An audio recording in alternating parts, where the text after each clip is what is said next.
알기 쉬운 생활 법령부터 시작해 볼 텐데요. 반려동물 키우시는 분들 예방 접종이나 진료 등으로 동물병원 찾으시는 경우 굉장히 많으실 것 같습니다. 그때마다 비싼 청구서에 한 번, 또 고무줄 진료비에 또 한 번 놀란다고 하는데요. 반려인들의 이런 불만이 계속되자 정부가 나서서 대대적으로 진료비를 손보겠다고 했습니다.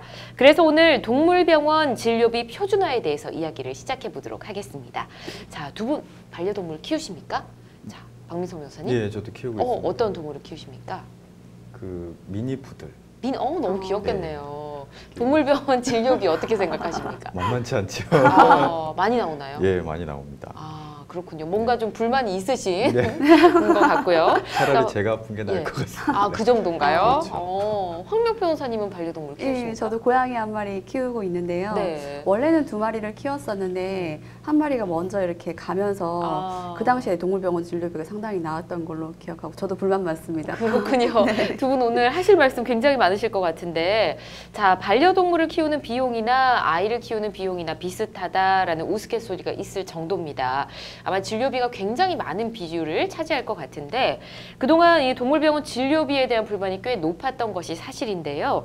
얼마나 비싸기에 이런 불만이 나오는지 박 변호사님조차 내가 아팠으면 좋겠다라고 말씀해 주셨잖아요. 네. 어느 정도인가요? 요즘 반려동물을 많이들 키우시죠? 네. 그래서 반려동물을 기르는 인구가 1000만 명 시대를 맞이했지만 실질적으로 동물병원에 대한 진료비 논란을 끊이지 않고 있는 건 사실입니다. 네. 한국소비자원이 조사한 바에 따르면 반려동물을 기르고 있는 1000명을 대상으로 조사를 했는데요. 네. 응답자의 86.6%가 동물병원의 진료비가 상당히 비싸다고 응답을 했다고 합니다. 예.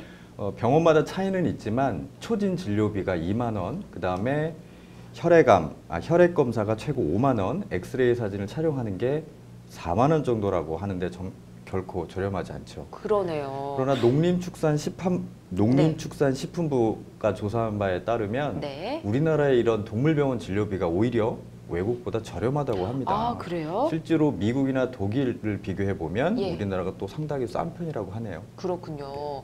아까 응답 비율 중에 비싸지 않다라고 대답한 비율이 한 10몇% 조금 있었는데 네. 외국의 사례를 좀 아는 분이 아닌가 싶을 정도입니다. 자, 근데 왜 이렇게 비싸다는 인식이 강한지 그 이유를 좀 알아볼까요, 홍 변호사님? 일단 기본적으로 사람의 병원비와 동물의 병원비를 비교했을 때 네. 동물병원 비용이 훨씬 비싸다고 생각하기 때문에 그런 것 같습니다.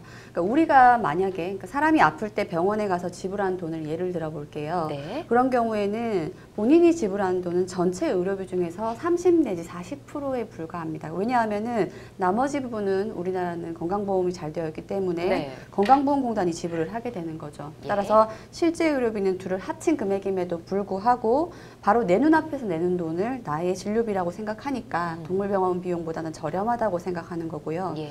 반면에 동물병원 진료비는 이런 공적보험 제도가 전혀 없죠. 그리고 10%의 부가가치세까지 붙다 보니까 상대적으로 더 비싸게 느껴질 수밖에 없습니다. 그렇겠군요. 비교를 해주시니까 좀 이해가 됩니다. 근데 문제는 이 동물병원마다 진료비 편차가 굉장히 크다고 하거든요. 이 부르는 게 값이 된 것 같은데 왜 이렇게 된 겁니까? 네, 이러한 부분은 일반 우리 국민의 의료보험의 경우에는 의료보험에서 지원을 해주고 표준화되어 있는데 네. 전문가들 이런 부분을 표준화된 진료 체계가 없다는 걸 이유로 들고 있습니다. 이런 체계가 없다 보니까 병원마다 다른 진단과 다른 가격을 제시해서 예. 소비자로 하여금 그거를 다 부당하게 될 수 있는 거고요. 예. 또 정해진 코드, 진료 항목에 대한 정해진 코드가 없다 보니까 이게 비교 대상이 안 되잖아요. 그러다 보니까 병원에서 자체적으로 그 코드를 잡아서 기록을 하게 되는 겁니다. 네. 이러한 과정에서 일부 비양심적인 어떤 수의사들이 과잉 진료를 하다 보면 예. 이런 부분에 전문 지식이 없는 반려동물의 소비자들은 그 부담을 모두 다 떠안게 되는 거죠. 그렇죠. 이렇게 된 거군요. 근데 얘기를 들어보니까 예전에는 이 동물병원 진료비가 어디를 가든 균일했다고 하더라고요. 그렇죠. 예전에는 균일했는데 예. 이게 당초의 목적은 좀 그런 게 있었습니다.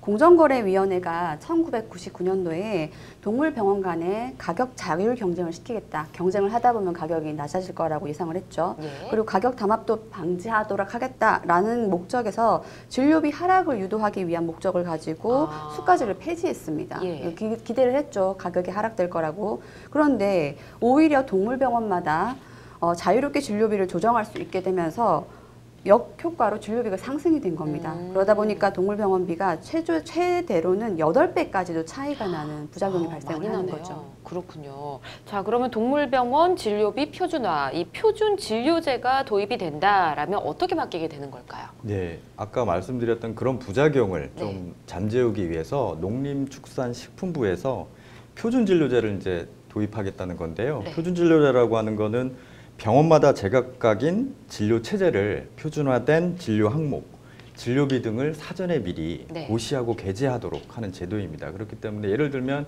미용실에 가면 뭐 커트 얼마, 뭐 파마 얼마 네. 이렇게처럼 진료 항목을 미리 정해서 책자나 온라인으로 게재할 수 있게 됩니다. 예, 그렇군요. 알겠습니다. 자, 미리 진료비 이야기를 하고 진료를 하는 게 아니다 보니까 끝난 다음에 이 영수증을 받고 깜짝 놀라는 경우가 많다고 하는데 이것도 좀 개선된다는 얘기를 들었거든요. 그렇죠. 최근에 농림축산식품부에서는 동물 진료에 대한 소비자의 알 권리 제고를 위해서 수술과 같은 중대한 진료 행위를 할 때에는 미리 수의사가 소비자에게 진료비는 얼마입니다. 진료 내용은 어떻게 합니다. 라고 설명하고 동의를 받도록 한 제도가 시행됐습니다. 네. 실시될 예정입니다. 즉 사전고지제라는 건데요. 만약에 사전고지제가 실시되었을 때 수의사가 이러한 의무를 이행하지 않을 경우에는 위반 시 100만 원 이하의 과태료 부과 규정도 함께 포함되어 있다라고 합니다. 알겠습니다. 자, 이번 개정안 일단 뭐 반려동물 업계, 반려동물 키우시는 분들과 또 수의사 업계 좀 반응이 다를 것 같은데요. 어떻습니까? 예, 당연히 예상하시죠. 예. 좀 다른데요. 먼저 반려동물 업계 입장을 얘기를 하면 아무래도 표준 진료제를 도입을 하게 되면 네. 서로 간의 가격의 차이를 하고 있기 때문에 아무래도 가격이 좀 낮아지지 않을까라는 예상을 하고 있고요. 또 요즘에 그 유기동물들이 많잖아요. 네. 버려진 동물. 그 버려지는 이유 중에 하나는 동물을 키우는 데 있어서 비용이 많이 들어가기 때문에라고 하는 원인도 있는데 만약 진료비가 낮아지면 유기동물이 많이 없어지지 않을까라는 예상을 하고 있습니다. 예. 그 수의사 업계에서는 그 표준 그 진료제라는 도입 자체는 긍정적으로 생각하지만 그 비용 자체를 표준화하는 거는 업계상 아직 시기상조다. 예. 근데 그 근거는 동물병원에 대한 그 동물 진료는 공공재가 아니라 네. 일반 사적 민간 시장이기 때문에 공적 자금이 투입되지 않는 한 경영에 어려움이 있다. 아직 예. 시기상조다. 이런 근거입니다. 아, 그렇군요. 네. 알겠습니다. 뭐 예전에는 애완동물 이렇게 불렀었습니다. 하지만 이제는 가족의 일원으로 생각하면서 반려동물이라고 부르지 않습니까? 보다 현실에 맞는 진료 체계가 갖춰져야 할 것 같습니다.